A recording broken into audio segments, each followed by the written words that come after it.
பரீட்சை வரும்போதுங்க பிள்ளைங்க பூரா நூற்றுக்கணக்கான பிள்ளைகள் மனநல மருத்துவர்களிடம் செல்லுகின்றார்கள். எத்தனையோ 10 பேர் 20 பேர் ட்ரெயினில் ஏறி வீட்டை விட்டு ஓடியாந்துடுறான். போலீஸ் பிடிச்சி கொண்டு போய் ஒப்படைக்கிறான். தமிழ்நாட்டில் மட்டும் +2 எக்ஸாம் ரிசல்ட் வரும்போது குறைந்தது 20 பேராவது தற்கொலை செய்து கொள்கிறார்கள். உலகத்திலே எந்த மூலையிலும் இது கிடையாது. எத்தனை பேருக்கு தெரியும்? வேணுகோபால்னு ஒரு ரிட்டையர்ட் ஜட்ஜை வச்சு ஒரு விசாரணை நடத்தினாங்க. இதுக்காக என்கிட்ட ஒரு கேஸ் இருந்துச்சு. அதை கேட்க அவர் என்னை கூப்பிட்டார். 200க்கு 200 3 சப்ஜெக்ட்லேயும் 200க்கு 200 மார்க் வாங்கணும்னு சொல்லி அந்த அம்மாவும் அப்பாவும் அந்த பிள்ளைய பாடப்படுத்தி 2 சப்ஜெக்டில் 200 வாங்கிடுச்சு. ஒரு சப்ஜெக்டில் 194. அதுக்கு மெடிக்கல் கிடைக்கல, மெடிசின். என் தெருவில் இருந்த பிள்ளை எனக்கு தெரியும். நான் அங்கேயே போலீஸ் ஆஃபீஸர். அவ்வளோ நல்ல பிள்ளை. திடீர்னு ஒடியாந்து கதறி சொல்கிறாங்க, ரிசல்ட் வந்த அன்னைக்கு நெருப்பு வச்சுட்டு கறிக்கட்டையாக கிடக்கு. எப்படி இருக்கும் எனக்கு நினச்சி பாருங்க. அந்த பிள்ளையிடம் மரண வாக்குமூலம் பதிவு செய்கின்ற துர்பாக்கிய நிலைக்கு ஆளானவன் நான். அந்த பிள்ளைகிட்ட கேட்டேன், ஏமா பரீட்சை எழுதும் போதே இதில் மார்க் குறைஞ்சி போகணும் உனக்கு தெரியும்ல, ஏமா இப்போ நெருப்பு வச்சுக்கிட்டேன்? எனக்கு அப்போவே தெரியும் சார்.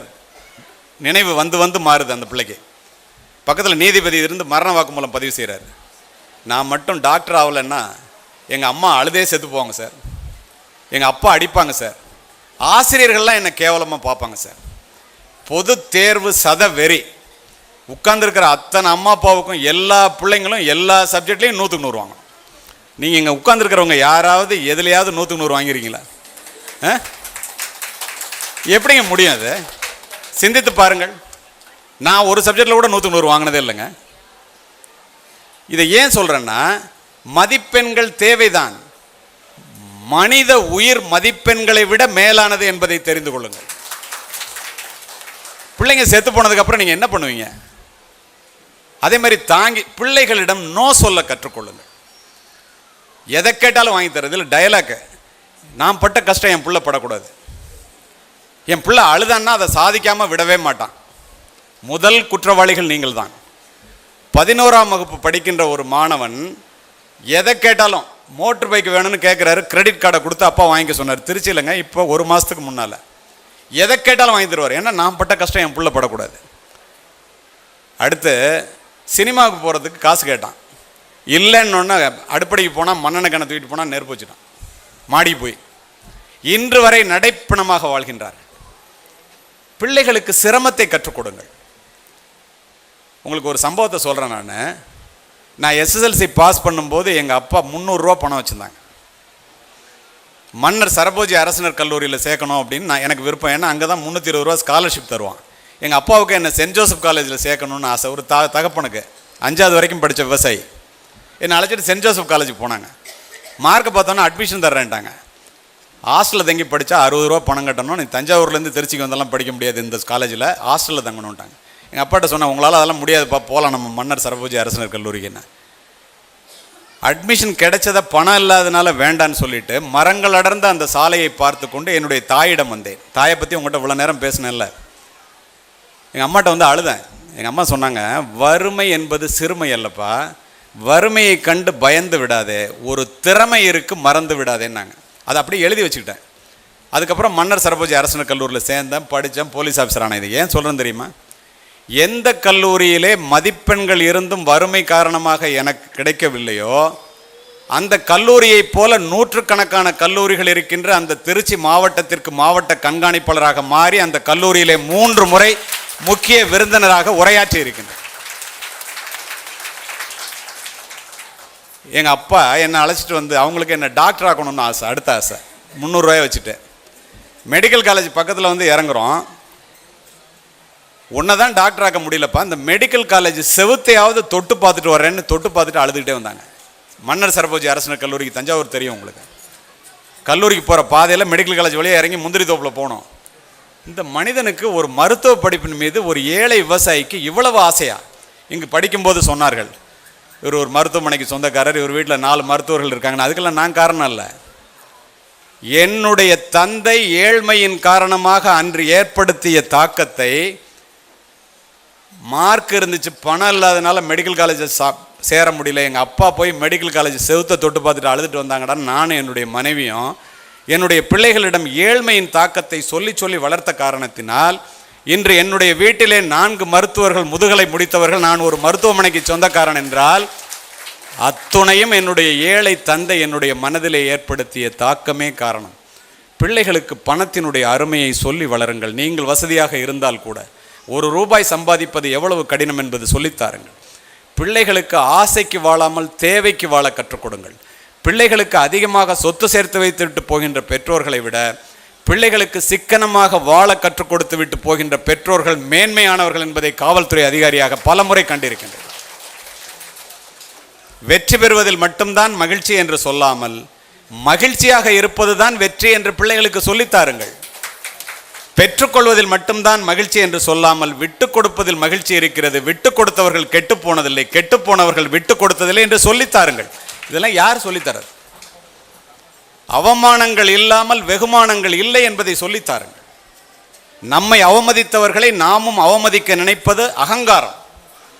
நம்முடைய உழைப்பின் மூலமாக நம்முடைய வாழ்க்கையை உயர்த்தி கொண்டு நம்மை அவமதித்தவர்களும் நம்முடைய காலிலே வந்து விழும்படி, நம்முடைய வீட்டில் வந்து வணங்கும்படி நம்முடைய உழைப்பின் மூலமாக நாம் உயர்ந்தோமையானால் அது மட்டும்தான் அங்கீகாரம் என்பதை பிள்ளைகளுக்கு சொல்லித்தாருங்கள். வார்த்தைகளால் வாழ்க்கை இழந்தவர்கள் வானத்து நட்சத்திரங்களைப் போல எண்ணிலடங்காதவர்கள். அம்மா அப்பா பிள்ளைங்களுக்கு முன்னால் தயவு செய்து சண்டை போடாதீங்க, கெட்ட வார்த்தைகளை பேசாதீர்கள். நான் ஏற்கனவே சொன்னேன், நீங்கள் என்ன செய்கிறீங்களோ அதுதான் பிள்ளைங்க சொல்லணும்னு சொல்லிட்டு. அப்போது தன்னைத்தான் காக்கின் சினம் காக்க, காவாக்கால் தன்னையே கொல்லும் சினம்னா, கோபத்திலே கொட்டுகின்ற மலையை சுட்டு விடுகிறேன் பார் என்று கொல்லிக்கட்டையை எடுத்து மலையிலே நீட்டினால் கொல்லிக்கட்டை தான் அணையும், மழை நிற்காது. இதை யார் சொல்லித்தரது பிள்ளைங்களுக்கு? உள்ளம் கவர்ந்தெழுந்து ஓங்கு சினம் காத்து கொள்ளும் சினமே சினம்னா, அதே அறிவே அறிவுன்னா. அப்போ என்ன அர்த்தம்? எல்லாருக்கும் கோவம் வரும், பிள்ளைகளுக்கு முன்னால் அந்த கோவத்தை காமிக்கவே கூடாதுங்க.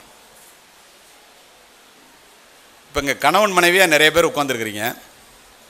உங்களுக்கு ஒன்று சொல்கிறேன், தயவு செய்து பெற்றோர்களே எக்காரணம் கொண்டும் பிள்ளைகளை, ஒரு பிள்ளையை இன்னொரு பிள்ளையோடு, பக்கத்து வீட்டு பிள்ளையோடு, பக்கத்திலே படிக்கின்ற பிள்ளையோடு தயவு செய்து ஒப்பீடு செய்யாதீர்கள். ஒப்பீடு செய்தால் வீழ்வார்கள், ஒப்பீடு செய்யவில்லை என்றால் வாழ்வார்கள்.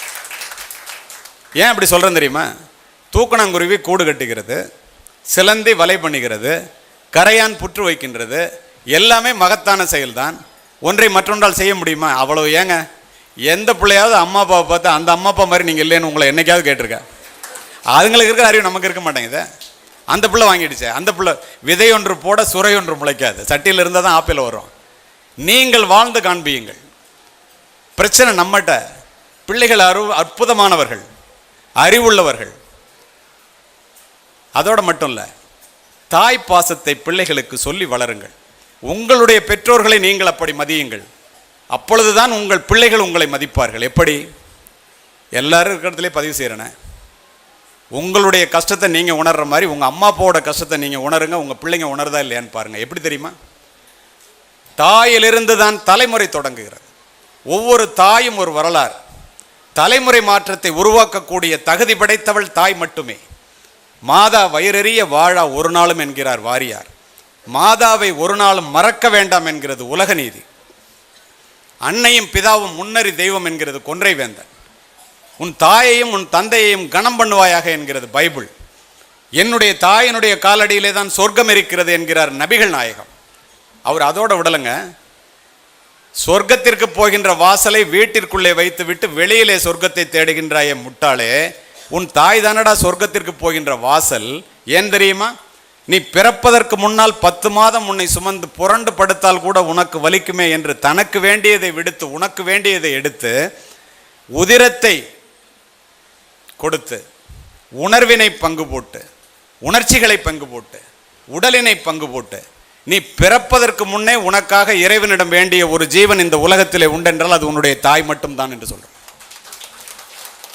உண்மையா இல்லையா? யோசித்து பாருங்கள். அப்போ அப்படிப்பட்ட தாயை உண்டாக்கி பாலூட்டி வளர்த்த தாயை உமையவள் என்று உணரீரோ? உணர்ச்சி கட்டியிருப்பான் பாரதி. கண்ணை விளக்காக்கி கையை தொட்டிலாக்கி இரத்தத்தை பாலாக்கி நம்மை வளர்ப்பவள் தானே நம்முடைய தாய். பூமிக்குள்ளே இருக்கின்ற நீரானது கிணற்றின் மூலம் முகம் காட்டுவதைப் போல, பசுவினுடைய உடலிலே இருக்கின்ற பாலானது மடிக்காம்பிலே சுரப்பதைப் போல, தெய்வம் இறைவன் ஒவ்வொரு வீட்டிலும் தனித்தனியாக இருக்க முடியாது என்ற காரணத்தினால் இறைவனை படைத்தான் என்கிறது பைபிள். அப்படின்னா தாயினுடைய அந்தஸ்து, தாயினுடைய உயர்வு, தாயினுடைய நிலை, நீங்கள் உங்களுடைய தாயிடம் காட்டுகின்ற அன்பையும் மரியாதையும் பார்த்துத்தான் உங்கள் பிள்ளை உங்களிடம் காட்டும்.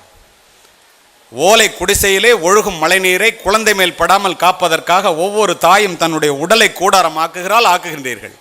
பிள்ளைகள் நினைந்ததுண்டு மழை நீரால் அல்ல, தாயினுடைய கண்ணீரால். நினைத்து பாருங்கள். தாயை போற்றி வீழ்ந்தவனும் இல்லை, தாயை தூற்றி வாழ்ந்தவனும் இல்லை. சித்திர சோலைகளாக இங்கே அமர்ந்திருக்கின்றீர்களே, உங்களுடைய வாழ்க்கை இப்படி சிறக்க உங்களுடைய தாய் எத்துணை முறை ரத்தம் சொரிந்தால் என்று நாம் எத்துணை பேர் சிந்தித்து பார்க்கின்றோம். இதை ஏன் இந்த இடத்துல பதிவு செய்கின்றேன்னு தெரியுமா? ஏதோ கோட்டெல்லாம் பேசிட்டு முன்னாள் காவல்துறை உயர் அதிகாரி பேசுகிறாரெல்லாம் நினச்சிக்காதீங்க. வரப்பிலே பில்லறுத்து வயலிலே களை எடுத்து கையிலே வடிகின்ற இரத்தத்தை காசாக்கி என்னுடைய ஏழை விவசாய தாய் என்னை படிக்க வைத்த காரணத்தினால் உங்கள் முன் நான் இன்று சிறப்பு விருந்தினராக உரையாற்றி கொண்டிருக்கேன். நீங்கள் அப்படி செய்யலைன்னா நாளைக்கு உங்களை காலேஜுக்கு அழைச்சிட்டு போய் எங்கள் அம்மா அப்பான்னு காமிக்கிறதுக்கே வைக்கப்படுறோம். முதிர்ந்த பிறகு உயிருள்ள பெற்றோர்கள் நேசிக்கப்பட வேண்டியவர்கள், உயிரற்ற அவர்களுடைய சொத்துக்கள் உபயோகப்படுத்தப்பட வேண்டியது. என்ன நடக்குது? உயிரற்ற சொத்துக்களை நேசித்து உயிருள்ள பெற்றோர்களை உபயோகித்து உதாசீனப்படுத்துகின்ற இளைய தலைமுறை அதிகமாக வளர்கிறது. காரணம் யார்? சிந்தியுங்கள். உங்களுக்கு தெரியுமா, கேரளத்து மண்ணான காலடியிலே பிறந்த ஆதிசங்கரர் எல்லாவற்றையும் விட்டுவிட்டு துறவு கோலம் பூணுகின்றார். தான் தாய்ப்பாசத்தை விட முடியல. இதயத்தை இரும்பாக்கி கொண்டு தாயிடம் சொல்லுகின்றார், தாயே நீ இறந்தால் நான் எங்கிருந்தாலும் வந்து மடி சுமப்பேன். சொன்னபடி செஞ்சார். பட்டினத்தார் தன் தாயினுடைய இறப்பு செய்தியை கேட்டு பதறி அடித்து ஓடி வருகின்றார் சுடுகாட்டிற்கு. தன்னுடைய தாயினுடைய உடலை பச்சை வாழை மட்டையிலே வைத்து ஞான நெருப்பால் எரித்து உருகி உருகி 10 பாடல்களை பாடினார். இன்று வரை தாயினுடைய சிறப்பை போற்றுவதற்கு அழியாத ஓவியங்களாக அமைந்திருக்கின்றன. சரி, உங்களுக்கு எனக்கும் முற்றும் திறந்த துறவிக்கும் ஞானிக்கும் தான் இதா? இல்லை என்கிறது வரலாறு. எப்படி தெரியுமா? கோடிக்கணக்கான யூதர்களை கொன்று குவித்த ஹிட்லர் 2ஆம் உலகப் போரிலே தோல்வியை தழுவிய பிறகு துப்பாக்கியை எடுத்து தற்கொலை செய்து கொள்ளும் போது தன் தாயினுடைய புகைப்படத்தை எடுத்து அத்தனை கோடி பேரை கொன்று குவித்த ஹிட்லர் மார்பிலை வைத்து தழுவியபடி இறந்து கிடந்தான் என்கிறது வரலாறு. அப்படின்னா நம்ம தாயை நம்ம எப்படி மதிக்கும்? நினைத்து பாருங்க. எப்படிப்பட்ட வல்லமை படைத்தவர்கள். 12வது வகுப்பு படிக்கிற பிள்ளைங்களுக்கு ஒரு பக்கத்தில் ஒரு கட்டுரை எழுத சொல்லி ஒரு போட்டி வச்சாங்க. திருச்சி கலெக்டர் நானும் போயிருந்தேன் 4 நாளைக்கு முன்னால். தாயை பற்றிங்கிற மட்டும் இல்லாமல் ஒரு ஹெட்டிங் கொடுத்தாங்க. அது என்னென்னா, உன்னுடைய உள்ளம் கவர்ந்த லட்சிய பெண்மணி அப்படின்னு மட்டும் தலைப்பு கொடுத்தது கலெக்டரு. நான் சொன்னேன், இந்த அரசியலில் இருக்கிறவங்க சினிமாவில் இருக்கிறவங்க யாரையாவது எழுதுனீங்கன்னா தொலைச்சி விட்டேன்ட்டு போயிட்டேன். 49 பேர் எழுதினாங்க. திரும்பி வந்து வாத்தியாரை கூப்பிட்டாங்க, என்ன யார் எழுதியிருக்காங்கன்னு. 2 பேப்பர் எடுத்துகிட்டு வந்து இதில் எதுன்னு செலக்ட் பண்ணுங்கன்னாரு. ஃபஸ்ட்டுக்கு தெரிந்து கொள்ளுங்கள், 49 பேரில் 48 பேர் தன்னுடைய தாயையே உள்ளம் கவர்ந்த லட்சிய பெண்மணியாக எழுதியிருந்தார்கள். ஒரு பிள்ளைக்கு அம்மா இல்லை. நான் எதை தேர்ந்தெடுத்தேன் தெரியுமா? ஒரு பிள்ளை 1 நிமிஷத்தில் எழுதிட்டு வெளியில் போயிடுச்சு, அதை தான் தேர்ந்தெடுத்தேன். என்ன எழுதிச்சு தெரியுமா? இங்கிலீஷ் மீடியம் ஸ்கூலு, சிபிஎஸ்சி மாதிரி. Any combination of 26 alphabets in English can never explain about my mother அப்படின்னு எழுதிச்சு. ஆங்கிலத்தில் உள்ள 26 எழுத்துக்களால் நீ என்ன எழுதினாலும் எங்கள் அம்மாவை பற்றி அதால் விவரிக்க முடியாதரா, அதுக்கு அந்த ஆங்கிலத்துக்கு தகுதி இல்லைன்னு எழுதிருச்சு. எப்படி வளர்கின்றார்கள்? இப்படி வளர்கின்றவர்கள் திருமணமாகி சென்ற பிறகு அந்த பெற்றோர்களை என்ன பாடுபடுத்துகின்றார்கள்? ஏன்? தந்தை தாய் ஆண் பிள்ளைகளிடம் சொல்லி வளருங்கள். ஒரு திருமணமான பிறகு ஒரு பெண்ணை திருமணம் செய்து கொண்டு அவளுக்கு குழந்தையை கொடுப்பது மட்டும் ஆண்மை அல்ல, அந்த தன்னுடைய மனைவியை கடைசி வரை குழந்தை போல் வைத்து காப்பாற்றுவது தான் உண்மையான ஆண்மை என்று ஆண்களுக்கு பிள்ளைகளுக்கு பெற்றோர்கள் சொல்லித்தாருங்கள். பெண் பிள்ளைகளுக்கு சொல்லித்தாருங்கள். உன்னுடைய தாய் தந்தையைப் போல உன் கணவனுடைய தாய் தந்தையை பராமரிக்க கற்றுக்கொள் என்று சொல்லித்தாருங்கள். இது 2ஐயும் செஞ்சுட்டாங்கன்னா குடும்பத்தில் பிரச்சனையே இல்லை. எத்தனை பேர் செய்கிறாங்க? இதெல்லாம் யார் சொல்லித்தரது? தெரியும் என்று நினைத்து கொள்கின்றோம். சரி, அம்மாவை பற்றியே சொல்கிறியா, நாங்கள் இவ்வளோ பேர் பின்னாடி அப்பா உட்காந்துருக்கிறோமே. நிறைய பேர் கவலை.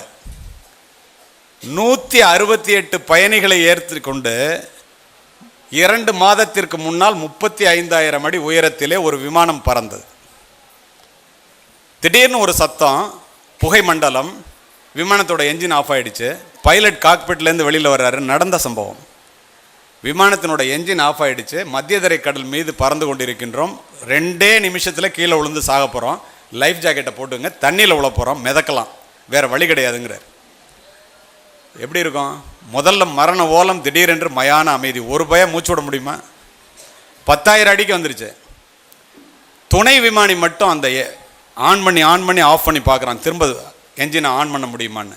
5,000 அடி உயரத்துக்கு வந்துருச்சு. திடீர்னு லைட் எரியுது. ஒடியாந்து வெளியில் சொல்கிறான், லைட் எரியுதியா, ஆனால் என்ஜின் ஆன் ஆகலன்னு. ஓடி போய் விமானியும் உட்காந்து 2 பேரும் முயற்சி பண்ணுறாங்க. தண்ணீரை தொட இருக்கும்போது விமானத்தினுடைய என்ஜின் ஆன் ஆகிடுது. தண்ணீரை தொட இருந்த விமானத்தை மேலே ஏற்றி பக்கத்தில் சிரியா நாட்டில் போய் தரையிறக்குறாங்க. பத்திரிகைக்காரர்கள் எல்லோரும் வெளியில் வந்தவுடன் வழக்கம் போல இறப்பினுடைய விளிம்பை தொட்டு விட்டு வந்திருக்கின்றீர்களே, கடைசியாக யாரை நினச்சிங்கன்னு கேட்குறான். அவன் உயிரை கையில் பிடிச்சிட்டு இருக்கான். ஆனால் எல்லா நாட்டுக்காரர்களும் அந்த விமானத்திலே பயணிக்கின்றார்கள். ஒருத்தன் சொல்கிறான் நாட்டை பற்றி, ஒருத்தன் வீட்டை பற்றி, ஒருத்தன் தன்னுடைய மனைவியை பற்றி, ஒருத்தன் பேங்க் பேலன்ஸ் கோடிக்கணக்காக இருக்க அனுபவிக்காமல் சாக போகிறோமே என்ன, என்னுடைய பிள்ளைகளை அனாதையாக விட்டுவிட்டு நான் சாக போகின்றேனே என்று பதிவு செய்த 11 பேரும் இந்திய தந்தைகள் என்பதை மனதிலே பதிவு வைத்துக்கொள்ளும். அதான் அப்பா, இந்திய அப்பா. அம்மாவினுடைய பாசம் வெளிப்படையானது, அப்பாவினுடைய பாசம் வெளியே தெரியாதது. சாப்பிடவா அப்படின்னு கூப்பிடுறது அம்மாவோட பாசம். சாப்பிட உட்காரும் போதே புள்ள சாப்பிட்டானு கேட்டுட்டு உட்கார்றது அப்பாவோட பாசம். அம்மாவோட பாசம் தோசை மாதிரிங்க, சாப்பிட்டோன்னு தெரியும். அப்பாவினுடைய பாசம் தோசைக்கல் மாதிரி, என்ன வெந்தாலும் தெரியாது வெளியில், மற்றவங்க சொன்னாதான் தெரியும். இந்த உலகிற்கு உன்னை அறிமுகப்படுத்தியவள் உன்னுடைய தாய் என்றால், இந்த உலகத்தை உனக்கு அறிமுகப்படுத்தியவர் உன்னுடைய தந்தை. அதோடு மட்டுமல்ல, நீ எல்லாம் எங்கடா உருப்பிட போற அப்படின்னு சொல்லிட்டு இந்த புள்ளை எப்படியாவது உருப்பிடணுமேன்னு நினைக்கிற ஒரே ஜீவன் உலகத்தில் அப்பா மட்டும்தான். 5 வயசுல ஹீரோவா தெரிகிற அப்பா 20 வயசுல எதிரியா தெரிவார். உனக்கு 40 வயசு ஆகும்போது அவர் தெய்வமா தெரிவார். அப்பா அருகில் இருந்தால் தனி திமிர் தன்னால் வந்துவிடும். அது திமிர் என்பதா தைரியம் என்பதா தெரியாது. நீ போட, நான் இருக்கேன் பார்த்துக்கிறேன் அப்படின்னு சொல்ற ஒரு ஜீவன் உண்டுன்னா அது அப்பா மட்டும்தான். நீங்கள் நினைத்து பாருங்கள், உங்களை படிக்க வைப்பதற்காக அல்லது நீங்கள் உங்களுடைய பிள்ளைகளை படிக்க வைப்பதற்காக இந்த தந்தை எத்தனை முறை கடன் வாங்கி இருப்பார், எவ்வளவு அவமானங்களை சுமந்திருப்பார், எத்தனை இரவுகளை கண்ணீரோடு கழித்திருப்பார். அத்துணைக்கும் மத்தியிலே என்னோடு சேர்ந்து நீ வேலைக்கு வாடான்னு கோப்பாம நீ போய் படிடா, காலில் அருந்த செருப்பையும் நைந்து போன 4 முழ வேஷ்டியையும் கிழிந்து போன சட்டையையும் தைத்து போட்டு கொண்டு பிள்ளைக்கு ஷூ எடுத்து கொடுத்து, பேண்ட்டு ஃபுல் ஷர்ட் எடுத்து கொடுத்து, டையை கோட்டு வாங்கி கொடுத்து நீ போட படிக்கன்னு சொல்கிற ஒரே தந்தை இந்தியாவில் மட்டும்தாங்க உலகத்தில் இருக்கான், வேற எங்கேயுமே கிடையாது. இதை எத்தனை பேர் உணர்கின்றோம்? சிந்தித்து பாருங்கள். பால் இன்றி பிள்ளை எழும். விவசாயங்கள் நிறைய பேர் இருக்கீங்க, விவசாய குடும்பத்திலேருந்து வந்திருப்பீங்க. பால் இன்றி பிள்ளை எழும், பசி அறிந்து தாய் அழுவாள், கையிலே காசும் இல்லை, கடன் கொடுப்பார் யாரும் இல்லை என்ற சூழ்நிலையிலே கொச்சை பிழைப்பறியும் கொலை திருட்டு நாம் அறியோம் என்று நம்மை பண்புள்ள பிள்ளைகளாக வளர்ப்பதற்காக எத்துணை பாடுபடுகின்றார்கள். பிள்ளைகளுக்கு இந்த பெற்றோர்கள் செய்கின்ற அத்துணையும் பாருங்கள். அவர் காலத்திலே அவருக்கு கிடைக்காததாகவே இருந்திருக்கும் இந்த கல்வி உட்பட. நாம் உண்ணுகின்ற உணவு, உடுக்கின்ற உடை, இருக்கின்ற இடம் அத்துணையும் அந்த தந்தையினுடைய வியர்வையில் விளைந்ததுதான் என்று எத்துணை பேர் சிந்தித்து பார்க்கின்றோம். இதை சிந்தித்தாலே பிரச்சனை இல்லை. இறுதியாக ஒழுக்கத்தை உருவாக்கி வளர்ப்பதுதான் கல்வியினுடைய தலையாய குறிக்கோள் என்பதை பெற்றோர்கள் தெரிந்து கொள்ளுங்கள். ஒழுக்கத்தை தராத கல்வியும் விளைச்சலை தராத வயலும் வீணானது. கல்வியின் பயன் அறிவு, அறிவின் பயன் பண்பாடு, பண்பாட்டின் பயன் ஒழுக்கம். பிள்ளைகளுக்கு இள வயதிலே புயல் போல வருகின்ற உணர்ச்சிகளை கட்டுப்படுத்த கற்றுக் கொடுங்கள். உணர்ச்சிகளை கட்டுப்படுத்த தெரியாத பிள்ளைகள் வளர்வதில் அர்த்தமே இல்லை. செல்போன், ஒரு கையகல செல்போன் ஒரு ஆணுக்கும் பெண்ணுக்கும் இடையில உள்ள இடைவெளியை எதுவுமே இல்லாமல் செய்துவிட்டது. நான் உலகம் முழுவதும் செல்லுபவன். China, Japan, Saudi Arabia, Kuwait போய் எந்த ஏர்போர்ட்டில் இறங்குனீங்கனாலும் ஒரு ஆப் கூட வேலை செய்யாது. இந்தியாவில் இறங்குனீங்கன்னா எல்லாம் ஓப்பன் ஆகிக்கும். பெற்றோர்கள் 50% செமிலிட்ரேட்ஸ். அதில் என்ன இருக்குன்னு உங்களுக்கு தெரியாது, ஆனால் உங்கள் பிள்ளைகளுக்கு அத்துணையும் தெரியும். அமெரிக்காவில் செல்ஃபோன் வாங்கி கொடுக்குறான். பேரண்டல் கைடன்ஸ்னு ஒரு சாஃப்ட்வேரை உள்ளே வச்சு கொடுத்துட்றான். தப்பானதை புள்ள தொட்டால் அப்பாவுக்கு அலாரம் அடிக்கும். இது மாதிரி இருக்குன்னு உங்களுக்கு யாருக்காவது தெரியுமா? ஒரு நியூஸ் பேப்பர்னா படிச்சுட்டு தூக்கி போட்டுடலாங்க, ஒன் வே டிராஃபிக். ஒரு ஆபாச புத்தகம்னா போலீஸ் பிடிப்பான். ஆபாச படம்னா ஏ சர்டிஃபிகேட் வரும். ஆனால் உங்கள் பிள்ளைக்கு நீங்கள் ஒரு செல்ஃபோனை வாங்கி கையில் கொடுத்து தனியாக விட்டுட்டிங்கன்னா உலகத்தில் உள்ள அசிங்கங்கள் அத்துணையும் அதில் நிறைவேறும். ராத்திரி 9 மணிக்கு மேலே ஊன்னு சொல்லிட்டு ஒரு புள்ள செல்ஃபோன் எடுத்துகிட்டு வெளியில் போகுதுன்னா, போர்வை போத்துட்டு உள்ள லைட் எரியுதுன்னா அந்த குடும்பங்களில் இருள் சூழ இருக்கிறது என்று அர்த்தம். காவல்துறை அதிகாரியாக இதனை பதிவு செய்கின்றேன். செல்ஃபோனில் ஃபேஸ்புக்கில் தெரியாதவங்களோட ஃப்ரெண்ட் ரிக்வெஸ்ட் வந்தால் ஏற்றுக்காதீங்க. ஃப்ரீ ஆப்ஸ் வந்தால் டவுன்லோட் பண்ணாதீங்க. நம்ம ஃப்ரெண்ட்ஸுக்கு அனுப்பிச்சிட்டு பேசிட்டு மெசேஜ் கொடுத்துட்டு ஃபோட்டோ அனுப்பிச்சிட்டு அழைச்சிட்டு ப்ளூடிக் வந்துச்சு அப்படின்னு சொன்னால் அழைச்சிட்டாக்க உடனே பூனை கண்ணை மூடிட்டா உலகம் இருண்டு போகிற மாதிரி அல்ல. எல்லாம் ஹிஸ்ட்ரியில் குக்கீஸில் போய் டவரில் செட்டில் ஆகும். அதுக்கப்புறம் தான் உங்களுக்கு அடுத்தவங்களுக்கு வரும். எதை வேணாலும் எப்போ வேணாலும் கண்டுபிடிக்கலாம். சமீபத்தில் நடந்த உண்மையான நிகழ்ச்சியை சொல்லி முடிக்கின்றேன். வளர்ந்த பிள்ளைங்களும் அப்பா அம்மா வச்சுருப்பீங்க, சின்ன பிள்ளைங்களும் வளருவாங்க.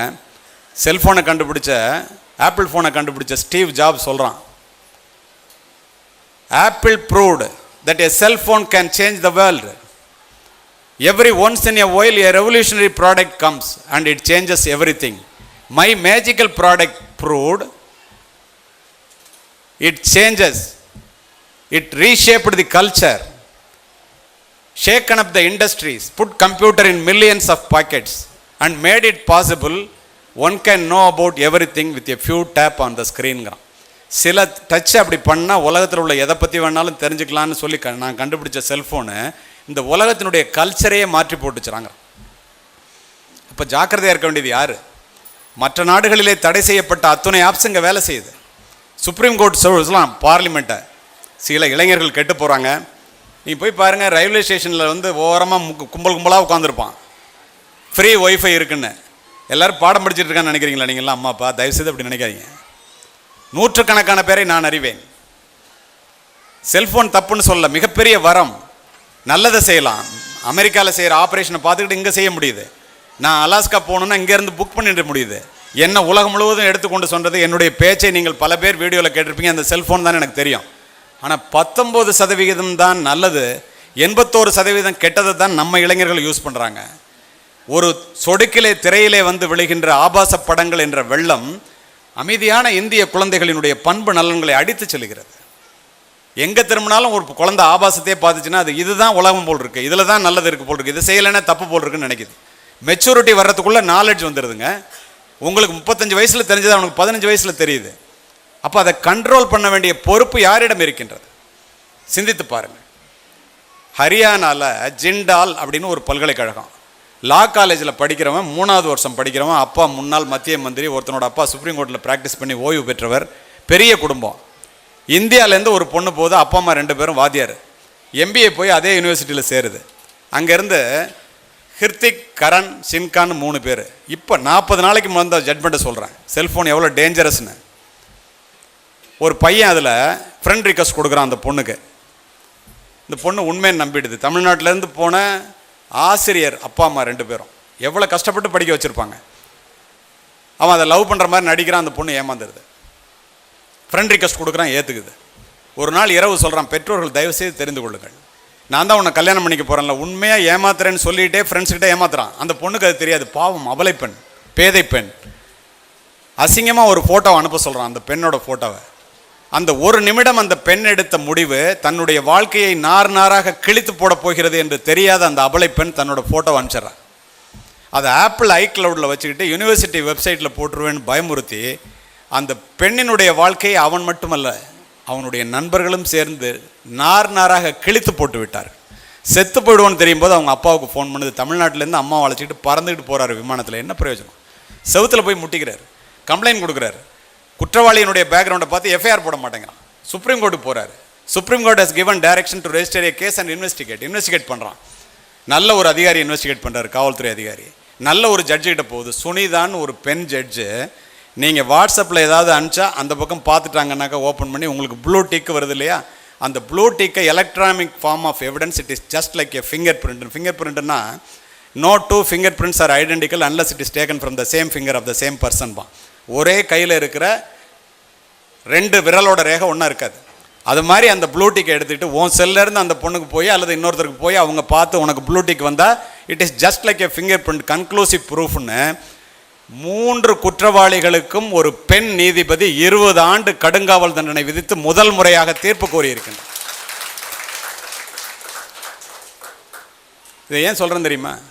இவ்வளோ டேஞ்சர் இருக்குது, செல்ஃபோனை பிள்ளைங்கள்ட்ட கொடுத்துட்டு என் பிள்ளை நல்லா இருக்கும்னு நீங்கள் நினச்சிங்கன்னா மவுண்ட் ரோட்டில் நடை தவழுகின்ற பிள்ளையை அனுப்பிச்சிட்டு என் பிள்ளை பத்திரமா அந்த பக்கம் போயிடும்னா எப்படியோ அப்படி தான். நேரிலே பேசுவதற்கு சங்கோஜப்படுகின்ற எதையும் செல்ஃபோனிலே பரிமாறாதீர்கள். ஃப்ரீ ஆப்ஸ் வந்துச்சுன்னா எதையும் டவுன்லோட் பண்ணாதீங்க. ஃப்ரீ ரீசார்ஜ் வந்துச்சுன்னா செய்யாதீங்க. அதில் ஒரு சாஃப்ட்வேரை வச்சு கொடுத்துட்டான்னாக்கா உங்களுக்கு இருக்கிற உங்கள் செல்ஃபோனில் நீங்கள் செய்கிறது அத்துணை மற்றவர்களுக்கு தெரியும். நிஜ உலக ஆபத்திலிருந்து உங்கள் பிள்ளைகளை காப்பாற்றுவதற்கு என்னவெல்லாம் செய்கின்றீர்களோ, என் பிள்ளை என்னை விட பிரமாதமாக செல்ஃபோன் பண்ணுறான்னு நீங்கள் சந்தோஷப்பட்டீங்கன்னா வளர்ந்த பிறகு வேதனை அடைவீர்கள். எதை செய்யணும் எதை செய்யக்கூடாதுன்னு பார்த்துக்குங்க. நிஜ உலக ஆபத்திலிருந்து உங்கள் பிள்ளைகளை காப்பாற்றுவதற்கு எடுக்க வேண்டிய அத்துணை முன்னெச்சரிக்கைகளும் நிழல் உலக ஆபத்திலிருந்து காப்பாற்றுவதற்கு எடுத்தே ஆக வேண்டும். அமைதி காத்த அத்துணை பேருக்கும் நன்றி. தேடி சோறு நிதந்தின்று பல சின்ன சிறு கதைகள் பேசி மனம் வாடி துன்பமிக உழன்று பிறர் வாட பல செயல்கள் செய்து நரை கூடி கிழப்பருவம் எய்தி கூடும் கூற்றுக்கிறை என பின் மாயும் பல வேடிக்கை மனிதரைப் போல் நான் வீழ்வேன் என்று நினைத்தாயம் பாரதி.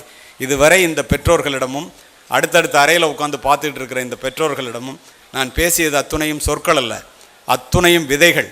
இந்த ராஜராஜன் சிபிஎஸ்இ பள்ளியிலே இது ஒரு வளமான நிலம் என்பதை நான் அறிவேன். விதைத்தவன் உறங்கினாலும் விதைகள் உறங்காது என்பதை உணர்ந்து அமைதி காத்த அத்துணை நல்ல உள்ளங்களுக்கும் நன்றி கூறி விடைபெறுகிறேன். வணக்கம். என் மனத்தை கவர்ந்த எழுத்தாளர் என்று சொன்னால் ஜாக் லண்டன். அவர் எழுதிய த கால் ஆஃப் த வைல்டு என்பது மிக நேர்த்தியான ஒரு புத்தகம். வீட்டிலே வளர்க்கப்பட்ட ஒரு நாய் பிடிபட்டு அடிமைப்படுத்தப்படுகிறது. வண்டி இழுப்பதற்காக, தங்கத்தை தேடுவதற்காக போகிற குழு அதையும் அந்த வண்டியிலே பூட்டு பணியிலே இழுத்து செல்வதற்காக பணிக்கிறது. ஆனால் நான் அடிமைப்பட மாட்டேன் என்று அந்த அடிமை தலைகளை எல்லாம் உடைத்து எறிந்து தன்னுடைய மூலத்தை அறிந்து தான் முன்னால் ஒரு ஓநாயாக இருந்தேன், இப்படி அடிமைப்படுவதற்காக படைக்கப்படவில்லை, சுதந்திரமாக இருக்கிறதற்காக படைக்கப்பட்டேன் என்று அது சுதந்திரம் பெற்று தெரிகிறது என்று நம் எல்லோருக்குள்ளும் நமக்குள் தெரியாத ஒரு சுதந்திரம் இருக்கிறது என்பதை ஜாக் லண்டன் தெளிவுபடுத்தினார். மிக நேர்த்தியான ஒரு புத்தகம்.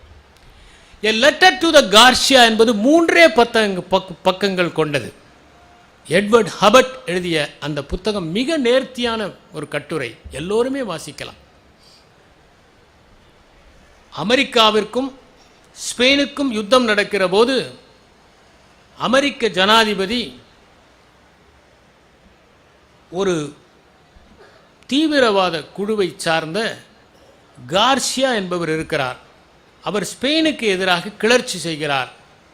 அவருக்கு ஒரு கடிதத்தை கொடுத்து அனுப்ப வேண்டும், தங்களுக்கு சாதகமாக பணியாற்றுவதற்கு அந்த கடிதத்தை கொடுத்து அனுப்ப வேண்டும் என்று முயற்சி செய்கிறார். இந்த கடிதத்தை யாரிடம் கொடுப்பது? நான் உங்களுக்கு சொல்லுகிறேன், நீங்கள் இங்கேயே ஒரு இடத்திற்கு ஒரு கடிதத்தை யாரையாவது அனுப்ப சொன்னால் 100 கேள்வி கேட்பார்கள். இந்த நேரத்தில் இருப்பார்களா, அது எந்த வழியாக போக வேண்டும், யாராவது நீங்கள் தொலைபேசி கொடுங்கள் என்று 100. ஒரு தீவிரவாதியை, ஒரு கிளர்ச்சியாளரை எப்படி போய் நீங்கள் சந்திக்க முடியும்? அப்போது ஒரு சொன்னார், இங்கே ரோவன் என்கிற ஒருவர் இருக்கார், அவரிடம் கொடுத்தால் நிச்சயமாக கொண்டு போய் சேர்த்து விடுவார் என்று. அவரை கூப்பிட்டு அனுப்புகிறார் ஜனாதிபதி. ரோவன் வருகிறார், அந்த கடிதத்தை கொடுக்கிறார். அதை வாங்கி அவர் முன்னாலேயே அதை ஒட்டி தன்னுடைய சட்டை பைக்குள் வைத்து கொண்டு சென்று வருகிறேன் என்று போனவர் எந்த கேள்வியுமே கேட்கவில்லை. எப்படியோ அவர் திரிந்து அலைந்து காடுகளில் பயணம் செய்து நதியை கடந்து அந்த கடிதத்தை 1 வாரத்தில் சேர்த்து விட்டு வருகிறார். அப்போதுதான் எல்பர்ட் ஹபர்ட் சொல்லுகிறார், நம் அலுவலகத்தில் பணியாற்றுகிற ஒருவரிடம் ஒரே ஒரு கட்டுரை தயார் செய்ய சொன்னால் கூட அவர்கள் 100 கேள்விகளை கேட்பார்கள். கலைக்களஞ்சியத்தை பார்த்து எழுது என்றால் கலைக்களஞ்சியம் எங்கே இருக்கிறது, அதில் எல்லாம் இருக்குமா, எத்தனை சொற்கள் தேவை, எவ்வளவு நாளுக்குள் கொடுக்க வேண்டும் என்று 1000 கேள்விகளை கேட்பார்கள்.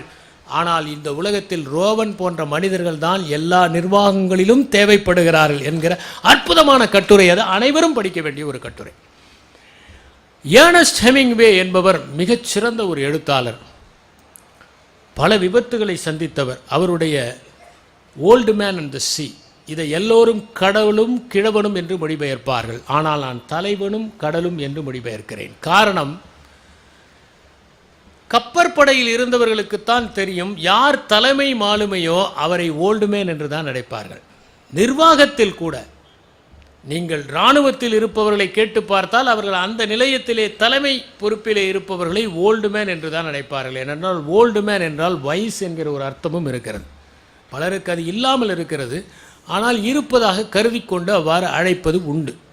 அப்படி ஓல்டு மேன் அண்ட் தி சீ என்கிற அந்த புத்தகத்தில் ஒருவன் மரணமடையலாம் ஆனால் தோற்கக்கூடாது என்கிற அற்புதமான வரி. அவன் சுறா மீன்களை தாண்டி ஒரு திமிங்கலத்தை தான் வேட்டையாடுவேன் என்று சின்ன மீன்கள் எத்தனை வலையில் வந்து விழுந்தாலும் அதை பற்றி பொருட்படுத்தாமல் அந்த பெரிய திமிங்கலத்தை வேட்டையாடச் செல்கிறான். நீங்கள் ஆப்பிரிக்கன் சஃபாரி பார்த்திருந்தால் அதிலே ஒரு சிங்கம் ஒரு குறிப்பிட்ட மானை துரத்தி கொண்டு வேட்டையாடுவதற்கு கிளம்பும். அது அந்த குறிப்பிட்ட மானை நோக்கி ஓடுகிற போது எண்ணற்ற மான்கள் அந்த பயத்தில் சிங்கத்தின் பக்கத்திலேயே வந்து விடும். ஆனால் அந்த மான்களை அது தொடாமல் எந்த மானை விரட்டியதோ அந்த மானை பிடிக்கும். அதைப்போல திமிங்கலத்தைத்தான் வேட்டையாடுவேன் என்கிற நெறியோடு அது பல வாழ்வியல் நுட்பங்களை கூறுகிறது. 80 பக்கங்களே உள்ள அந்த புத்தகத்தை 104 முறை படித்து படித்து திருத்தம் செய்து வெளியிட்டார் அவர் என்று நான் படித்தேன்.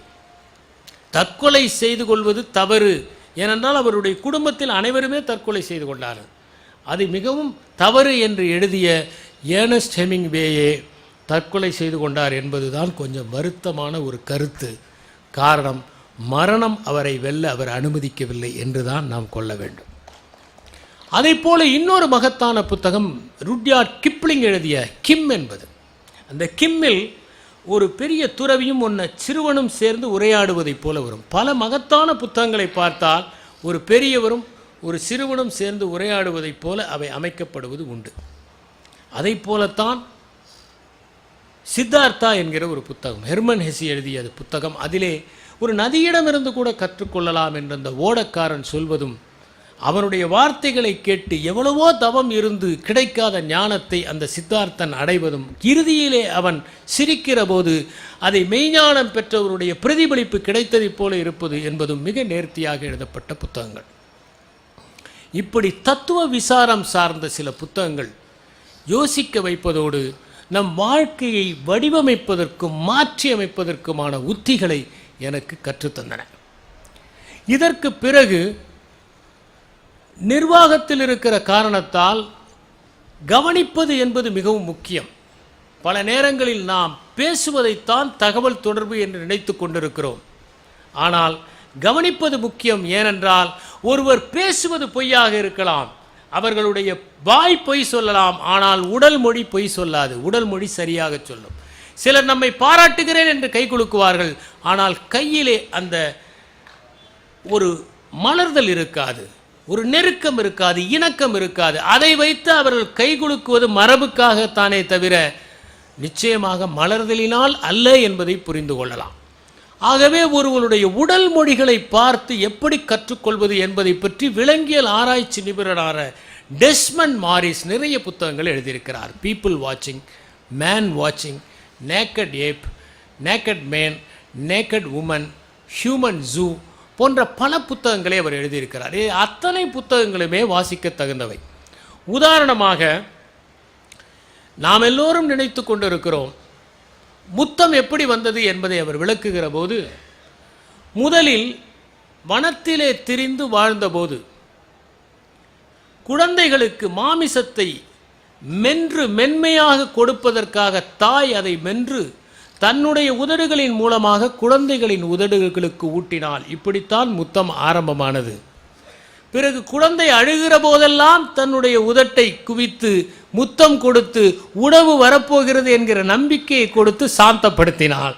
அதுதான் பின்னால் முத்தமாக மருவியது என்று குறிப்பிடுகிறார்.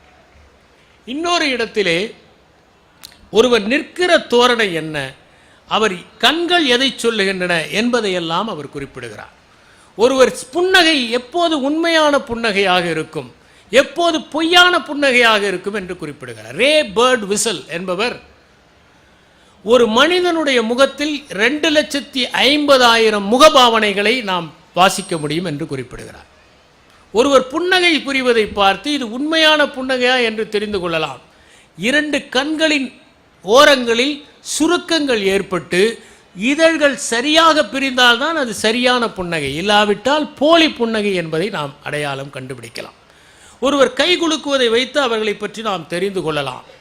ஒருவர் நிற்பதை வைத்து நாம் இவருடைய தோரணை, இவர்தான் உரிமையாளரா இல்லையா என்பதை நாம் தெரிந்து கொள்ளலாம்.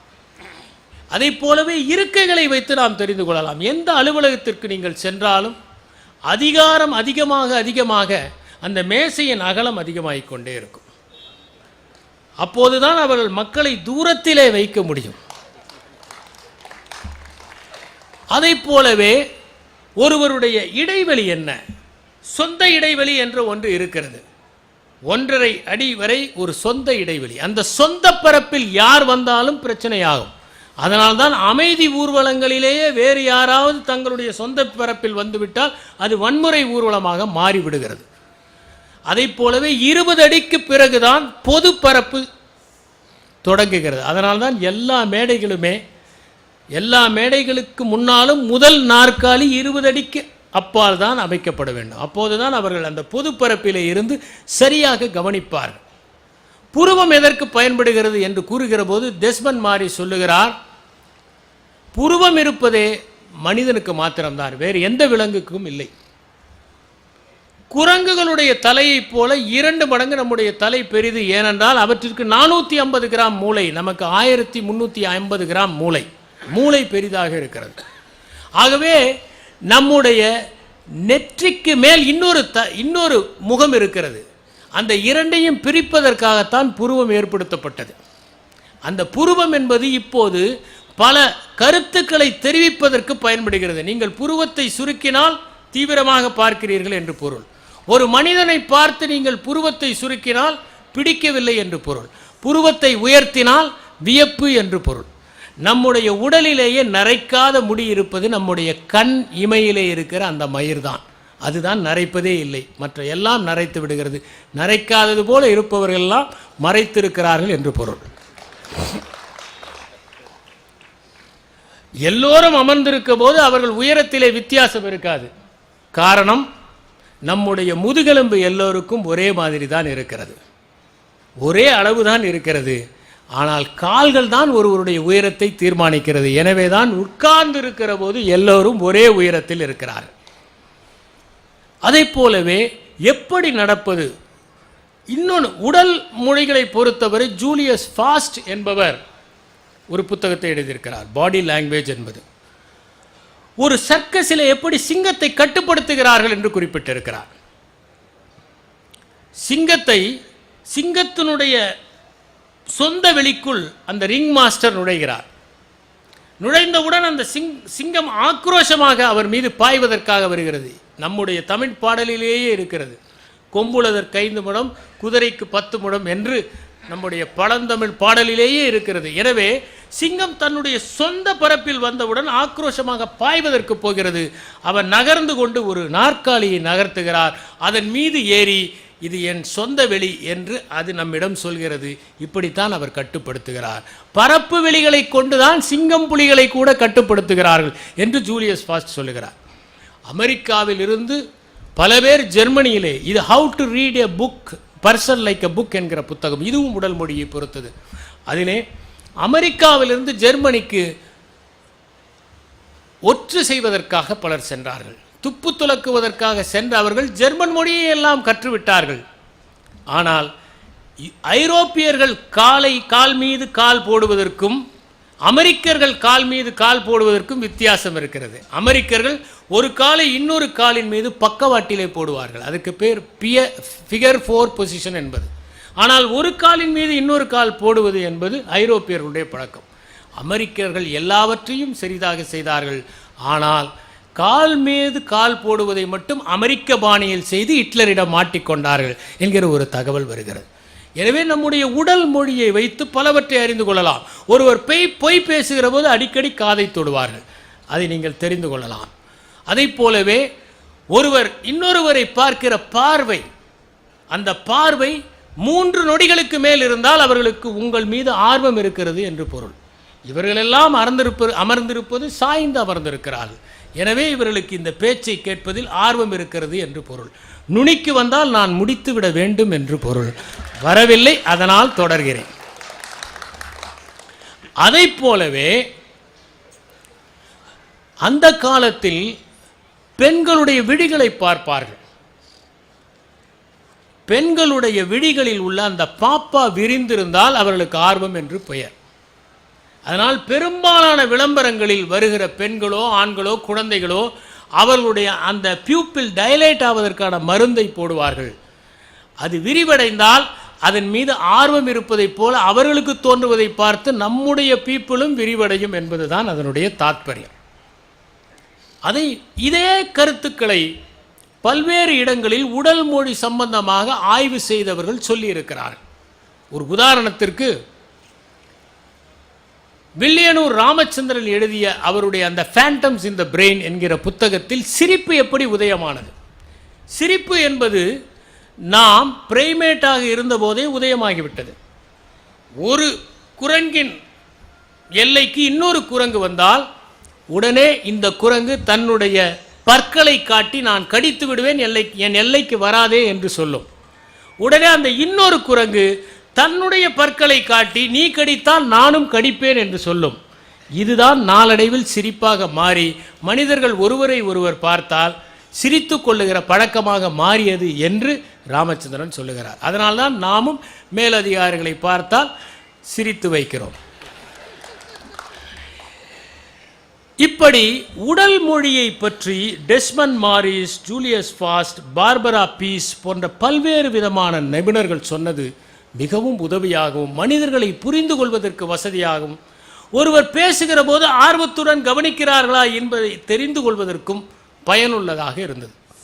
அதற்கு பிறகு டயன் அக்கர்மன் என்பவர் காதல் ஒரு வரலாறு என்கிற ஒரு புத்தகத்தை எழுதியிருக்கிறார். மிக நேர்த்தியான புத்தகம், த ஹிஸ்டரி ஆஃப் லவ். அதிலே ஏன் இந்த விரலில் மோதிரம் போடுகிறார்கள் என்பதை தெரிவித்திருந்தார். பொதுவாக நம்முடைய விரல்களிலேயே மிகவும் பலவீனமான விரல் இதுதான். பலவீனமானவர்களுக்குத்தான் நகைகள் தேவைப்படுகின்றன. இந்த விரலுக்கு ஏன் மோதிரம் போடுகிறார்கள் என்றால் இந்த விரலில் இருந்து ஒரு நரம்பு நேரடியாக இதயத்திற்கு செல்லுகிறது. அதனால்தான் என் இதயமும் உன் இதயமும் கலந்தது என்பதற்காக மோதிரம் போடுகிறார்கள் என்று டயன் அக்கர்மன் குறிப்பிடுகிறார். அவர் ஹிஸ்டரி ஆஃப் த சென்சஸ் என்கிற ஒரு அற்புதமான புத்தகத்தை எழுதியிருக்கிறார். அந்த புத்தகத்தில் நம்முடைய புலன்களுடைய அற்புதமான விஷயங்களை சொல்லுகிறார். நமக்கு என்ன மோப்ப சக்தி இருக்கிறதோ அது மாதிரி 200 மடங்கு செல்கள் நாயிடம் இருப்பதால் தான் அவை எளிதாக மோப்பம் பிடிக்கின்றன என்பதை குறிப்பிடுகிறார். நம் கண்களை பற்றி குறிப்பிடுகிறார், நாசியை பற்றி குறிப்பிடுகிறார். ஆணும் பெண்ணும் இருந்தால் ஆணுடைய மூக்கு தான் பெரிதாக இருக்கும், துளைகள் பெரிதாக இருக்கும். பெண்களுடைய மூக்கு அதனால தான் கூர்மையாக இருக்கிறது, சிறிதாகத்தான் இருக்கும். ஏனென்றால் ஆண்கள் வேட்டையாடுகிற போது வேகமாக ஓடுகிற போது நிறைய காற்றை உள்வாங்கிக் கொள்வதற்காகத்தான் மூக்கு பெரிதாக இருந்தது. ஆகவே அந்த அடிப்படையில் இன்றும் ஆண்களின் மூக்கு பெரிதாக இருக்கிறது என்பதை மூக்கு தான் பெரிதே ஒழிய டெஸ்மண்ட் மாரிஸ் குறிப்பிடுவதைப் போல முகரும் ஆற்றல் பெண்களுக்குத்தான் அதிகமாக இருக்கிறது. ஏனென்றால் குழந்தைகளை வைத்து கண்களை மூடி உங்கள் குழந்தையை கண்டுபிடியுங்கள் என்று சொன்னபோது வாசனையை வைத்து எல்லா குழந்தைகளையுமே பெண்கள் கண்டுபிடித்து விட்டார்கள். ஆண்கள் 50% கூட கண்டுபிடிக்க முடியவில்லை. இப்படி பல்வேறு தகவல்களை நீங்கள் இந்த உடல் மொழிகளின் மூலமாக கற்றுக்கொள்ளலாம் என்பதை டயன் அக்கர்மன் நமக்கு தெளிவுபடுத்துகிறார். அதற்கு அடுத்ததாக மிகவும் முக்கியமான ஒரு காலகட்டத்தில் நான் வாசிப்பை தொடர்வதற்கு வரலாறு தொடர்பான புத்தகங்கள் எனக்கு உதவின. ஹீரோடாட்டஸ் என்பவரை சரித்திரத்தின் தந்தை என்று குறிப்பிடுவார்கள். அவர் பல்வேறு இடங்களுக்கு சென்று முதலாக சரித்திர நூலை எழுதினார். 11 புத்தகங்களின் தொகுப்பு ஹிஸ்டரிஸ் என்று கிடைக்கிறது. அந்த ஹீரோடாட்டஸ் எழுதிய அந்த வரலாறு சுவாரஸ்யமாக நாவலை போல இருக்கும். அதிலே குறிப்பிடுகிறார், ஒரு மன்னன் இன்னொரு மன்னனுக்கு ரகசியமாக செய்தி அனுப்ப வேண்டும் என்றால் தலையை மொட்டையடித்துவிட்டு அந்த பின்பகுதியிலே ரகசியமாக எழுதி மறுபடியும் முடியை வளர்த்த செய்து பிறகு அவனை தூதாக அனுப்புவார். அந்த மன்னன் அதை மொட்டையடித்து படிப்பான் என்று முதலில் வந்த மொட்டை கடிதாசு அதுதான் என்பது தெரிகிறது. அதை போலவே எகிப்திலே எப்படியெல்லாம் முதலைகளை பிடிப்பார்கள் என்பதை குறிப்பிடுகிறார். ஒரு ஆட்டை கரையிலே வைத்துக்கொண்டு நைல் நதியின் தவடுகிற முதலைகளை அந்த ஆட்டை அறுத்து அந்த இரத்தத்தை பார்த்து முதலைகள் வரும் பிடிப்பார்கள் என்று குறிப்பிடுகிறார். பாபிலோனியாவிலே கோயிலிலே அமர்ந்து யாசகம் பெற்று திருமணம் நடத்துவார்கள் என்று குறிப்பிடுகிறார். இந்தியாவிலே தங்கம் குவிந்து கிடந்தது. அதை அப்போதுதான் கன்று ஈன்ற ஒட்டகத்தின் மீது சென்று அந்த தங்கத்தை கொண்டு வருவார்கள் என்று பல கற்பனைகளையும் சேர்த்து எழுதியதால் துசிடிடஸ் அவரை கற்பனாவாதி சரித்திரவாதி இல்லை என்று சொன்னவர். அவர் பிலிப்பனேசியன் வார் பற்றி எழுதியவர். அதற்கு பிறகு முக்கியமாக எல்லோரும் சரித்திரத்தை விரும்பினால் வாசிக்க வேண்டியது புளுட்டார்க் எழுதிய கிரேக்க ரோமானிய ஒப்பீடு செய்து எழுதப்பட்ட வாழ்க்கை வரலாறு. அதிலே தான் ஜூலியஸ் சீசரை பற்றி எழுதியிருக்கிறார், ஆண்டனியை பற்றி எழுதியிருக்கிறார், டெமஸ்தனிஸ் பற்றி எழுதியிருக்கிறார். அதிலும் குறிப்பாக ஜூலியஸ் சீசரை பற்றி மிக நேர்த்தியாக நடந்த சம்பவங்களை குறிப்பிடுகிறார். கிளியோபெட்ராவை பற்றி எழுதுகிற போது அவள் எப்படி அந்த படகிலே வந்து அவள் காட்சியளித்தாள் என்பதை அவர் எழுதுவதை பார்த்து அப்படியே அதை ஒரு வரி விடாமல் ஷேக்ஸ்பியர் தன்னுடைய ஆண்டனி அண்ட் கிளியோபெட்ராவில் சுட்டிருக்கிறார். இப்படி புளுட்டார்க்கினுடைய அந்த வாழ்க்கை என்பது நுட்பமானது. அதிலே சிசரோவை பற்றி குறிப்பிடுகிறார். சிசரோவையும் டெமஸ்தனிஸையும் பற்றி குறிப்பிடுகிறார். டெமஸ்தனிஸ் கிரேக்கத்தினுடைய ஒப்பற்ற பேச்சாளர். அதை போலவே ரோமாபுரியின் ஒப்பற்ற ஆற்றலாளர் சிசரோ வழக்கறிஞராக இருந்தவர். அவர் வாதிட்ட பல வாதுரைகள் இன்றும் இருக்கின்றன. 78க்கு மேல் அவர் வாதிட்ட வாதுரைகள் இருக்கின்றன. அப்போதெல்லாம் கிரேக்கத்திலும் ரோமாபுரியிலும் வாதங்களை ரெட்டாரிக் என்கிற அடிப்படையில் சொல்லுவார்கள். அதுதான் மிகவும் முக்கியமான ஒன்று. ஒரு நீளமான கவிதையை மூச்சு விடாமல் சொல்வது என்பது அந்த காலத்திலே இருக்கக்கூடிய சொற்பொழிவாக கருதப்பட்டது. இப்படி புளுட்டார்க்குடைய மிகச்சிறந்த அந்த புத்தகம் இந்தியாவை பொறுத்தவரை இந்திய வரலாறை சுவாரஸ்யமாக படிப்பதற்கு எனக்கு உதவியவை ஆப்ரஹாம் எரலி எழுதிய 3 புத்தகங்கள். ஒன்று the emperors of the peacock throne, இரண்டாவது அவர் எழுதிய ஜெம் இன் த லோட்டஸ், மூன்றாவது the first spring India's golden era, அடுத்ததாக த ரேத் ஆஃப் த சல்டனேட் என்பது 4 புத்தகங்கள், மிக முக்கியமான புத்தகங்கள். அதில் அக்பரை பற்றி எழுதுகிற போது சித்தூர் கோட்டையை எப்படியாவது கைப்பற்ற வேண்டும் என்று அவர் முயன்ற போது எவ்வளவு முயன்றும் முடியாமல் போனது. அப்போது ஒரு நாள் தீப்பந்த வெளிச்சத்தில் பத்தா சிங், ஜெய்மால் என்கிற இருவர் கட்டளைகளை பிறப்பித்துக் கொண்டிருப்பதை பார்த்தார். அக்பர் குறி தவறாமல் சுடக்கூடியவர். அவருடைய துப்பாக்கியின் பெயர் சங்ராம். அந்த துப்பாக்கியை வைத்து அவர் பத்தா சிங்கை சுட்டார். பிறகு ஜெய்மாலையும் வீழ்த்தினார். சித்தூர் அவர் வசப்பட்டது. ஆனால் ஒப்பற்ற வீரர்களான பத்தா சிங்கையும் ஜெய்மாலையும் சிலைகள் நிறுவி கௌரவப்படுத்தினார் அக்பர் என்று குறிப்பிடப்பட்டிருக்கிறது. இந்த நூல்கள் சரித்திரத்தை வாசிப்பதில் மிக நுட்பமானவை, மிகவும் நேர்த்தியாக வாசிக்கக்கூடியவை. அதற்கு அடுத்ததாக வரலாற்றை படித்து அந்த வரலாற்றை நம்முடைய வாழ்க்கையோடு தொடர்பு படுத்தி பார்க்கும் வகையில் பல்வேறு புத்தகங்கள், நேர்த்தியான புத்தகங்கள். உதாரணத்துக்கு மார்க்கோ போலோ சொல்கிறார், தமிழ்நாட்டு மன்னர்கள் எல்லோருமே எளிமையாக இருந்தார்கள். அவர்கள் சிம்மாசனத்தில் அமரவில்லை, சாதாரணமாக அமர்ந்தார்கள். மூதாதையர் சேர்த்து வைத்த சொத்தில் அவர்கள் செலவு செய்யவே இல்லை, அவ்வளவு தூரம் சிக்கனமாக அவர்கள் ஆண்டார்கள் என்கிற கருத்தை மார்க்கோ போலோ பதிவு செய்திருக்கிறார். இப்படி வரலாறு பலவிதமான நுட்பமான கருத்துக்களை தெரிவிக்கிறது. பரிணாம வளர்ச்சி இன்று நாம் எப்படி வளர்ந்திருக்கிறோம் என்பதை படித்து அறிந்து கொள்வதற்கு முக்கியமான 3 புத்தகங்கள் எனக்கு உதவின. ஜாரிட் டயமண்ட் எழுதிய முதல் புத்தகம் the rise and fall of the third chimpanzee என்பது. அதிலே எப்படி மனிதன் விவசாயத்திற்கு போன பிறகு பல்வேறு நோய்களுக்கு ஆட்பட்டான், அப்போதுதான் ஒரு வசதிமிக்க ஒரு வர்க்கம் உருவானது, பலரை சுரண்டி வாழ்கிற ஒரு சூழ்நிலை உருவானது என்பதையெல்லாம் அவர் குறிப்பிட்டு, மரணம் என்பது ஏன் நிகழ்கிறது, எப்படி நிகழ்கிறது என்பதையும் தெளிவுபட சொல்லுகிறார். அவர் எழுதிய இன்னொரு முக்கியமான நூல் கொலாப்ஸ் என்பது. சுற்றுப்புற சூழலின் காரணமாக ஈஸ்டர் தீவில் எப்படி நாகரிகம் அழிந்தது, சுற்றுச்சூழலை அதிகமாக சுரண்டுவதால் என்ன ஆகும் என்பதை பல்வேறு சான்றுகளாக எழுதியதுதான் கொலாப்ஸ் என்கிற அந்த நூல். ஒய் இஸ் செக்ஸ் ஃபன் என்கிற ஒரு புத்தகம். அதிலே ஆண் சாண்ட் பைப்பர் பறவைகள் தான் அடைகாக்கின்றன. காரணம், சாண்ட் பைப்பர் பறவைகளில் ஆண்கள் சிறிதாகவும் பெண்கள் பெரிதாகவும் இருக்கும். ஆகவே எது அதிகம் முதலீடு செய்கிறதோ அதுதான் ஒன்றை பாதுகாக்க கடமைப்பட்டவர்களாக இருக்கிறார்கள். இதை பொறுத்தவரை இனம் விருத்தி அடைய வேண்டும் என்றால் அதிகம் முதலீடு செய்ய வேண்டியவர்களாக இருக்கிறவர்கள் ஆண்கள். 4 முட்டைகள் தான் இடும், எனவே ஆண் பறவைகள் தான் அடைகாக்கின்றன என்கிற ஒரு அற்புதமான கருத்தை அவர் முன்வைக்கிறார். யுவல் நோவா ஹராரி என்பவர் த ஹிஸ்டரி ஆஃப் சாப்பியன்ஸ் என்கிற ஒரு புத்தகத்தை எழுதியிருக்கிறார். அதில் நீங்கள் வாசித்தால் ஃபேக்டரி ஃபார்மிங் என்று சொல்லப்படுவது மனையியல் ரீதியாக எத்தனை சிக்கல்களை ஏற்படுத்துகின்றன என்பதை தெளிவுபடுத்தியிருக்கிறார். இன்று பல்வேறு புதினங்கள் வந்துவிட்டன. நான் அதிகமாக புதினங்களை வாசித்தது இல்லை, ஆனால் அவ்வப்போது கிடைக்கிற புத்தகங்களை நான் வாசிக்கிறேன். ஜெயகாந்தனுடைய கதைகள் என்னை மிகவும் கவர்ந்தவை. ஊருக்கு 100 பேர் என்கிற அந்த நாவலை படித்தபோது ஒவ்வொரு ஊரிலும் ஒரு 100 பேர் கிளம்பி விடுவார்கள், சமூகம் திருந்திவிடும், மாறிவிடும் என்று கனவுகள் கண்ட காலங்கள் உண்டு. அதை போலவே அவருடைய யாருக்காக அழுதான் என்கிற அந்த நூல். அம்மா நான் இங்கே இருக்கிறேன் என்பது உலகத்திலேயே மிகவும் மோசமானது தொற்று நோய்கள் அல்ல, விரக்தியான மனப்பான்மைதான் என்பதை தெளிவுபடுத்தியது. மன்னிப்பவர்களே மன்னிக்கப்படுகிறார்கள் என்பது எந்த தவறும் மன்னிக்கப்படக்கூடியதுதான். மன்னித்தால் ஒரு மனிதனுடைய உண்மையான சொரூபத்தை அவனுக்கே அடையாளம் காட்ட முடியும் என்பதை தெளிவுபடுத்தியது. இப்படி அவருடைய நூல்களை வாசித்து கொண்டிருக்கிற போது ஓர் இலக்கியவாதியின் அரசியல் அனுபவங்கள் என்கிற நூலை பார்க்க நேர்ந்தது.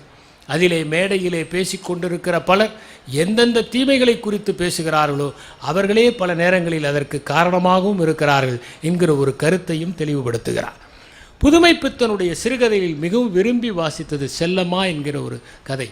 வயதான காலத்தில் கணவன் மனைவியை பார்த்து கொள்வதும், நேசமாக நடப்பதும், அவளுக்கு வைத்தியம் பார்ப்பதும், முடியாமல் அவை போய் சேருகிற போது வருத்தம் ஒருபுறம் இருந்தாலும் அந்த ஆன்மா இந்த துன்பங்களில் இருந்தெல்லாம் விடுபட்டு விட்டதே என்று ஆயாச பெருமூச்சு விடுவதும், மிக நேர்த்தியான அதை சுந்தர ராமசாமி தமிழில் வந்த மிகச்சிறந்த காதல் கதை என்று குறிப்பிடுகிறார் என்பது உண்மை.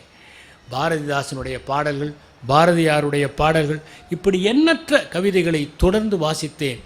எஸ் ராமகிருஷ்ணனுடைய நூல்கள், இன்றைய காந்தி, சோத்துக்கணக்கு என்கிற ஜெயமோகனுடைய கதை போன்ற பலவற்றை நான் தொடர்ந்து வாசித்து கொண்டும் அவற்றை படித்து கொண்டும் இருக்கிறேன். தமிழில் அவ்வப்போது வருகிற நல்ல கதைகள் எனக்கு அறிமுகமாகின்றன, நல்ல நூல்கள் அறிமுகமாகின்றன. பொருட்களின் கதை என்கிற ஒன்று எப்படி இன்று நவீன உற்பத்தி சுற்றுச்சூழலை பாதிக்கிறது என்று ஆனி லியோனோடு எழுதின அந்த புத்தகம் மிக நேர்த்தியானது. உப்பு வேலி என்பது, உப்பு சத்தியாகிரகம் எவ்வளவு மகத்துவம் வாய்ந்தது என்பதை தெளிவுபடுத்துகிறது. இப்படி வாசிப்பதன் மூலம் நான் தொடர்ந்து விரிவடைந்து கொண்டே இருக்கிறேன். படிப்பதும் பகிர்வதும் தொடர்ந்து கொண்டுதான் இருக்கும். ஏனென்றால் அதன் மூலம் என்னை நான் புதுப்பித்து கொண்டே இருக்கிறேன். செதுக்கிக் கொள்வதற்காகத்தான் புத்தகங்கள். நாம் நம்மை செதுக்குகிற போது நாம் நமக்கு மட்டுமல்ல இந்த சமுதாயத்திற்கும் பயனுள்ளவர்களாக மாறுகிறோம் என்கிற கருத்தை சொல்லி உங்கள் அனைவரிடமிருந்து விடைபெறுகிறேன். வணக்கம். இந்த தகவல் உங்களுக்கு பிடிச்சிருந்தா லைக் பண்ணுங்க, உங்க ஃப்ரெண்ட்ஸுக்கு ஷேர் பண்ணுங்க, மறக்காம எங்க சேனலுக்கு சப்ஸ்கிரைப் பண்ணுங்க.